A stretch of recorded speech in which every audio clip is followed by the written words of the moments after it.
Welcome to Big Oz Explorers. We've been touring in a caravan for over a year now and have learnt a lot about how to manage in a tiny home while travelling around Australia. I'm Shan, and this is Chris, and our kids Jada and Jack. Follow our family and live van life through our eyes while we take you on the trip of a lifetime around Australia's hotspots.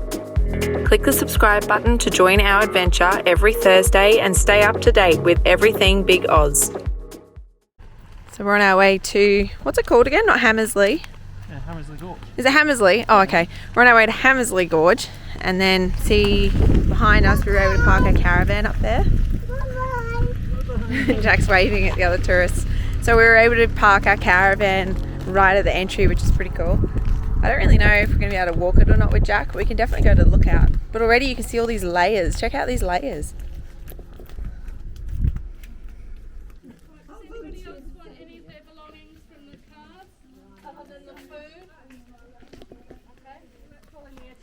So the sign doesn't really give you much information apart from what class they are. Oh, hang on. Here you go, 1 hour return. Here we go. So here's the sign that gives you the right information. So 400 metres, but 1 hour return. That's a long walk for 400 metres. Well, it must be hectic, hey? It's the thing about Karijini, a lot of them would say they're going to be a stupid amount of time, but like that lookout we did. Yeah, it said 20 minutes, and it was like... 20 minutes, and it was like a 5-minute walk. Yeah. So I think they overcompensate a little bit. Yeah. Because by the look of it, there's people just down there on the gorge, so it doesn't look like it's far at all. Yeah, just on that rim edge kind of thing. That'd be nearly 400 metres. It's not far at all. Yeah. So we are, where are we? So we're here. So there's a lookout, and then there's another lookout up here. So I guess we can go probably look at that, and then I don't know, we'll see how Jack's going, or maybe we'll go down there. Oh no. It's another cliffhanger. Why do they do this? Oh, it's not even that bad. It's not even overcooked. Oh yeah, that's not as bad. I'm just not going to look... Oh no, I'm kind of alright with this one. Oh wow. Look at the bloody... That's... Wow. That's crazy, hey? All those layers. I haven't seen layers that crazy anywhere. That's full on. No, it's really weird too, like the bits that are around here kind of thing, it looks like they've been squished. Yeah. So I'm just reading a sign at the moment saying about how this was formed, and it's saying that 2.5 billion years ago there was minerals being deposited on the bottom of a deep ocean basin. It's a lot of words that I don't usually say in a sentence. And then what's happened is, you know, when you have earthquakes and things and all your plates come together, that's what's caused the folds, because obviously it was just a mud at the time. It wasn't actually a soil or a rock formation, and it's went whoop and caused all these ridges. You hold that car or you're going to lose it, like your shoe. I don't want to lose something else at Karijini. You'll leave far out little pieces of Jack all over Karijini National Park. So when you come to Karijini, look for Jack and all the things he left behind. I might take that off him actually. Jack's in appropriate footwear. However, babe, you not so much. Or me. Standard all-terrain footwear. Yeah. The Australian hiking shoe. Look at this little group of flies on his back. They're just slowly starting to accumulate. You got like 3, oh, they're gone now. He had about 6 on there. So these stairs, they go all the way down here and then across and then up along a ridge on the side of the gorge. I don't know how far we're going to get with Jack. We'll have a look. Basically today, we're just going to have a look at Hamersley, and then there's a free camp that we found on Wiki, which is only, I think it was 30 minutes up the road, thereabouts. So it's about 30 Ks. I don't know without looking now, but I'll put it in just here. So we're going to go and stay there tonight because it's not too much of a drive, and then tomorrow we're on to Millstream National Park. And I'm hoping as we get closer to the coastline the weather improves, to be honest. As much as there are stairs, they're very uneven. Some are concreted, some are dirt. It's definitely not a steady ground. So yeah, just keep your wits about you. Look at these rocks.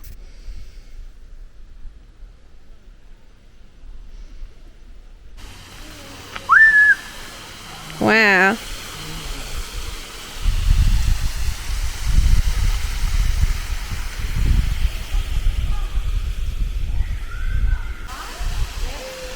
This is stunning. There's this really big pool here. And then can you see down the end? There's like a little waterfall. That's where all the people are.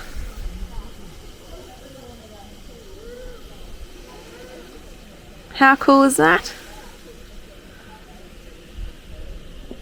I think for us with Jack today, it's probably a little bit cold for a swim. Chris actually wasn't very well last night. He had this random fever come on in the middle of the night and these chills and stuff. So obviously something happened and it's worn off as the day's gone on or as the night went on. He's fine today, but I wouldn't want him to go get in the cold water. Jack, you said cooey. What? Cooey. Cooey. That's cute. So I just wanted to show you before we walk out. We haven't been for a swim, like I said, it's just a bit cold and after Chris last night. But check out this rock. Can you see all the ripples in it? And the layers. So that top bit there must have been like softer layers in between because they've all worn away. It's like big fat pieces of paper in a pile. It's like a newspaper, but Mother Earth style. So this is the stairs that we're going to go back up now. I think Chris is carrying Jack. Yeah. I got the good deal. He needs to sweat out whatever happened last night. So this is apparently one stair, but I'll tell you what, that's like a full leg stretch away. It's full on. Ready? Ooh. So up we go.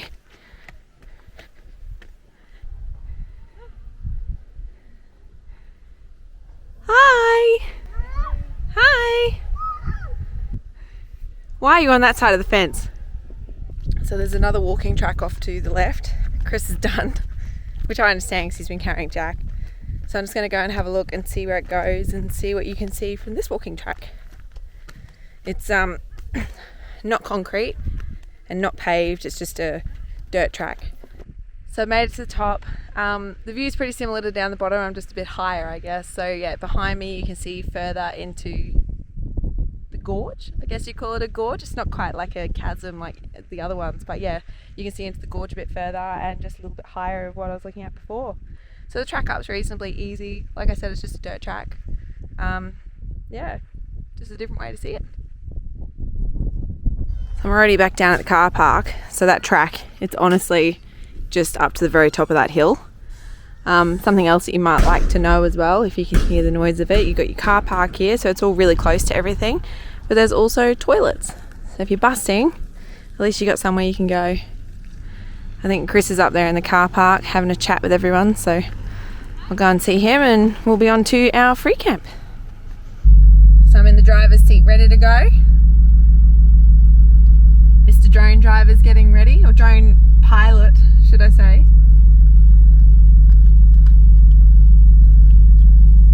So yeah, ouch, he's got a cut in his foot. So you would have noticed that we haven't really droned much when we've been in Karijini, and that's because you can drone there, but it's very limited as to where you can drone, and anywhere you are allowed to drone, it has to be at least 50 meters off any of the roadways. So I mean, all you could really see is some mountain ranges. So where we are at the moment, we've just left the border of Karijini National Park. So technically now Chris can fly the drone. Oh my God, come on, Sean. It's still really pretty through here. There's gorge walls and whatnot. So hopefully it'll look as good up there.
pulled up to our free camp for the night.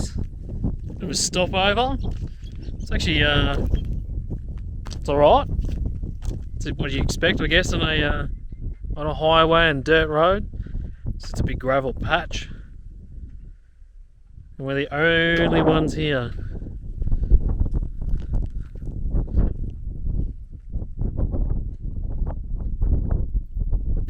Looking forward to getting some firewood, having a fire, sitting around it tonight, keeping warm, and just enjoying the outback. Not very often we get places to ourselves like this. It's been a while. Oh yeah. What's the place called?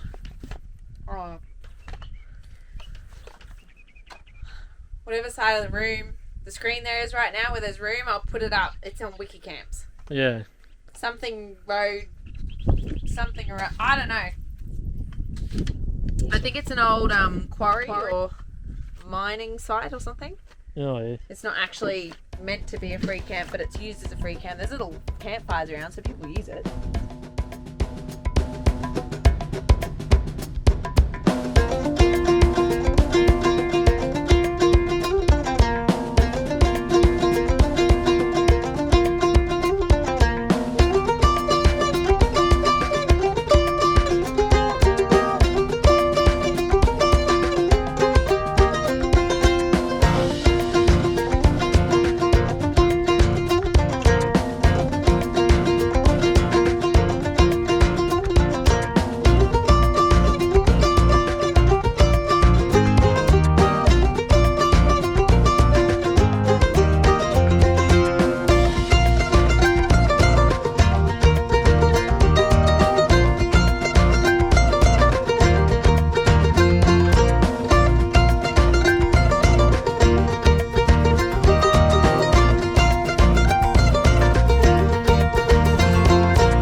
So we said we are going to show you how we do the coffee grinds. And what better time to do it when we're free camping in the middle of nowhere, outside, in front of a fire. This is our backdrop, just really quickly. So if you hear crackling, it's the fire. You know what it is. And the reason I'm doing it out here, so for some reason this particular coffee I found is extremely, static. So it just sticks to everything. So at least if I do it out here, I can use the blower vac or something and just get rid of it. Whereas inside, it just becomes like a really big job. So all I'm going to do is fill this up, and I've set it to, I usually go about 3.5 on the grinder. So you've got all these different levels. Yeah, so depending on how you're doing your coffee, it might vary, but for us, about 3.5 is good, and it goes through the coffee machine well. We don't have too much sediment in the bottom, and we get that full coffee flavour. So I'll show you what I do. Let's fill this up.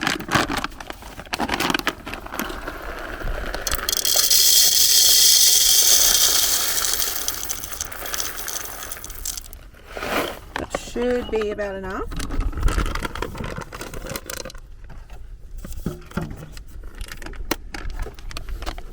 And that's going to fill this container in equivalent, like. So the other thing too, we've got like a little piece that you can put here, a little jar. Jack's playing with it, I'll show you. This thing.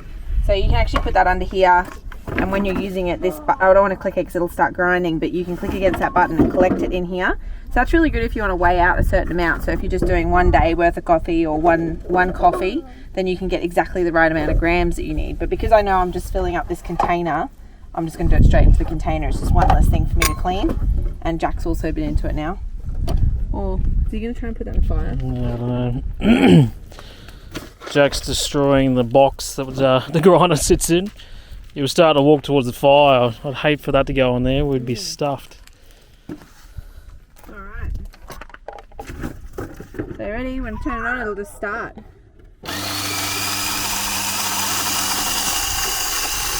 Feel the bits coming out?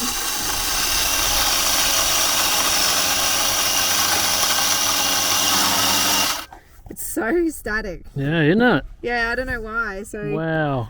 this is what happened the first time I did. I was like, oh my god.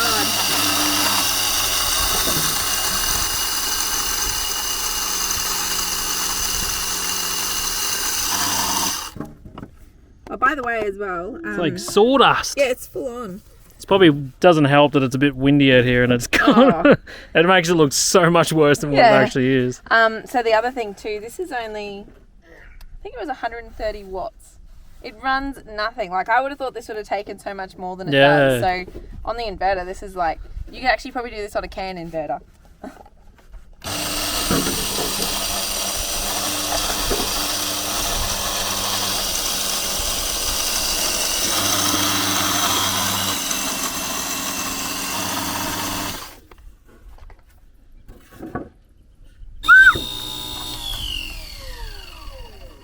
There we go. That's our coffee. So once it's in there, it's not static anymore. I don't know what it is. It's only when I'm doing it. If you're a coffee connoisseur, or whatever you'd like to call yourself, a barista, and you know why it's so static, tell me. Please tell me that it's not crap coffee or something, you know what I mean? I really hope that there's a good reason for it and then I can stop it. That'd be really cool. But otherwise, I'll just continue doing it outside. And yeah, that's our coffee now. So that's probably 4, maybe 5 days. We were told that you probably shouldn't keep it over a week anyway because it starts to lose its texture and its flavour and whatnot. So yeah, the quality of it drops after about a week after it's ground. The beans will last quite some time, but as soon as you ground them, they lose that sort of quality. You can see like how fine that's broken that down to. Yeah. It's perfect. Oh, I wish you could smell it. Yeah, it smells so pretty good out here. Ugh, yum.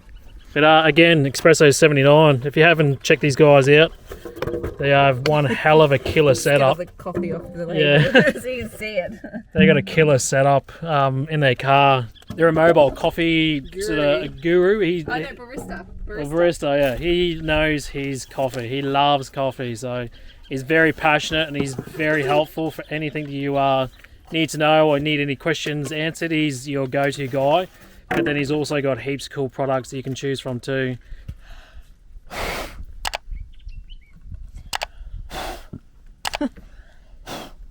How much easier is that to clean out here? There's still a bit there. You're going to smell like coffee tonight. Oh. Delicious. Is that such a bad thing? No, not at all.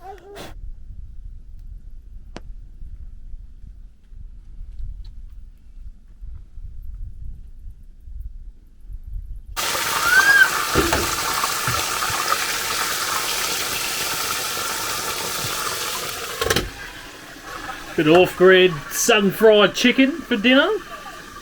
This is all because Chris said...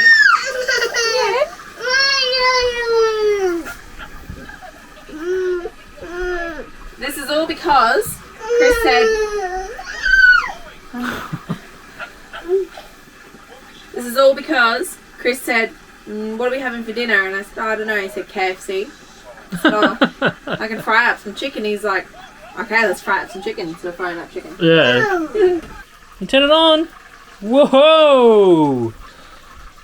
Jack's found the head torch. There's a light. Look at it. Turn it on.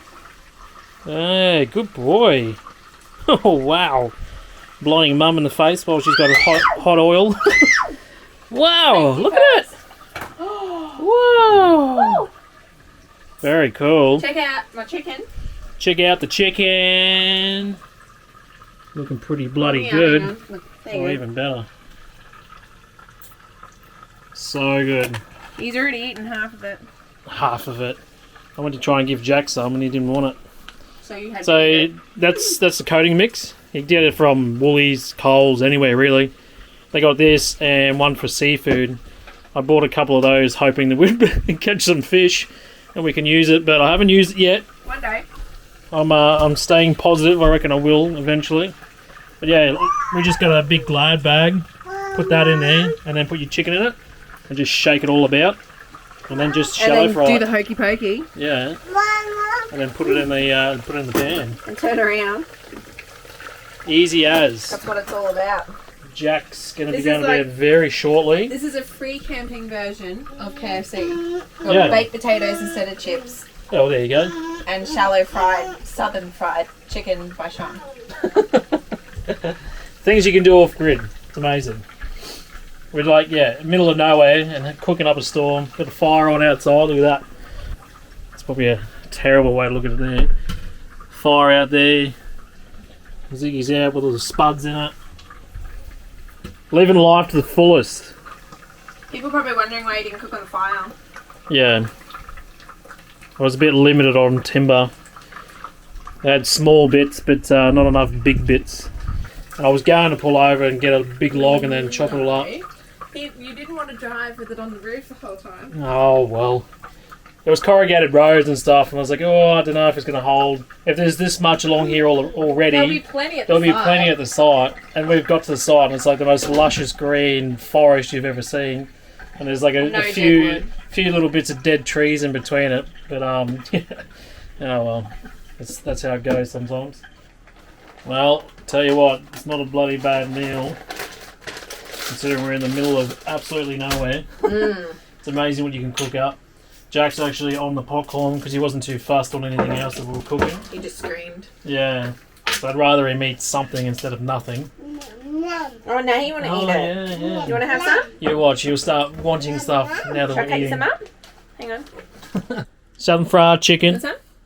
potatoes, bit of butter, bit of cheese, Yeah. and we got a whole onion each.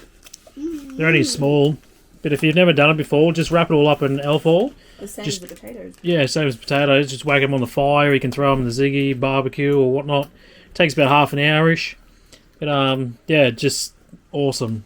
We do it quite often. This is like a bit of a staple for us, the potatoes and onions. But yeah, We normally have greens, but yeah, I just couldn't be asked, yeah. basically. It's only one night. Yeah. This is basically like us having KFC. That was the idea. Yeah. It's like our little sort of cheat meal, I guess, for the week. Hmm. Bit in a more healthy manner if So we were to go to a KFC. The chicken is like amazing. If you haven't used that before, it's honestly, it's almost KFC-ish, hey? Oh, it's amazing. really Yeah, Well, I've had it quite a few times over the years, and there's a real cheap, easy go-to, tasty bloody meal. So yeah. Well, without further ado, we're gonna hook in. Good morning.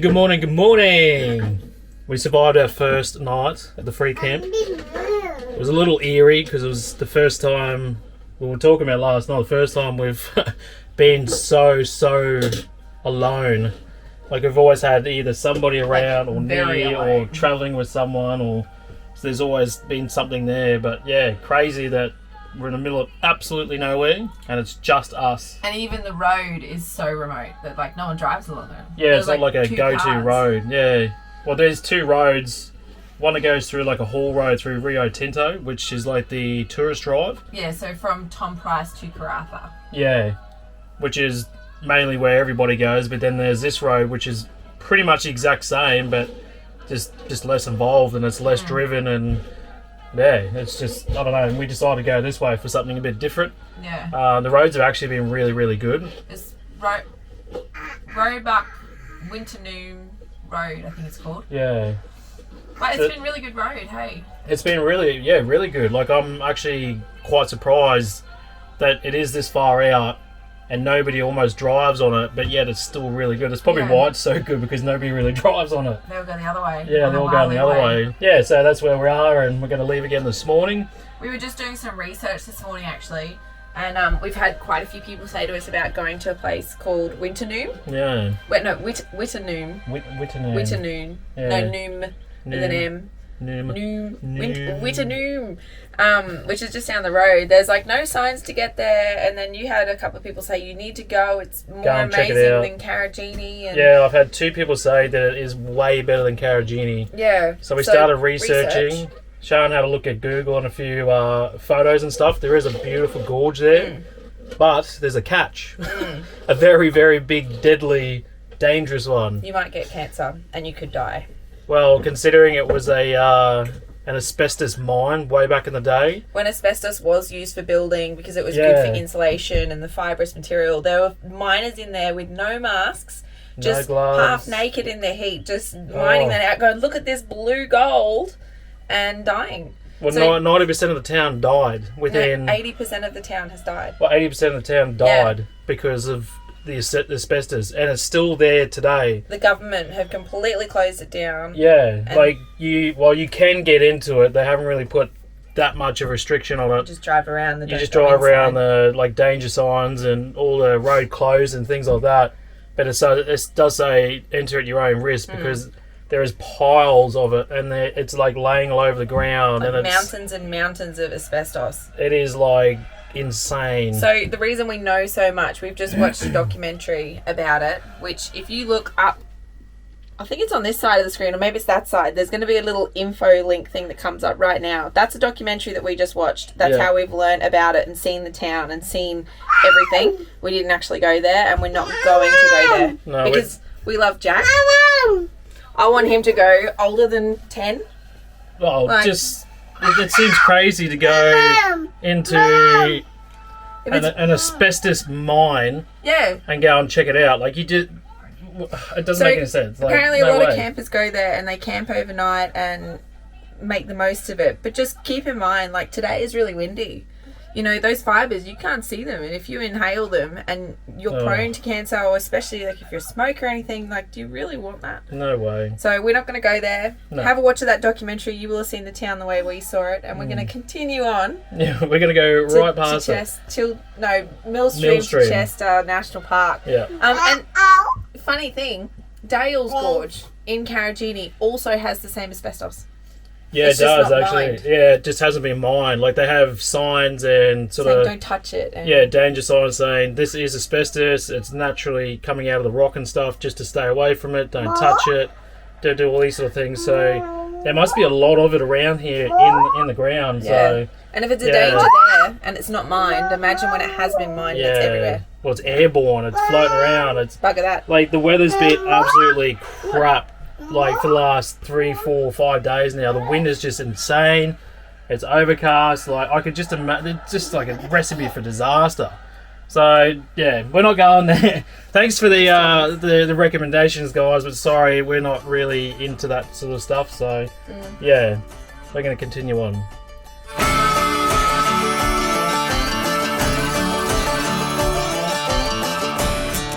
We spend a couple of nights at Millstream National Park before heading on to Karratha, where we are the closest to living in a house for some time. Dave and Nick show us around the sights of the town and its surrounds. We also attempt the jump up, and it's not just the little one either.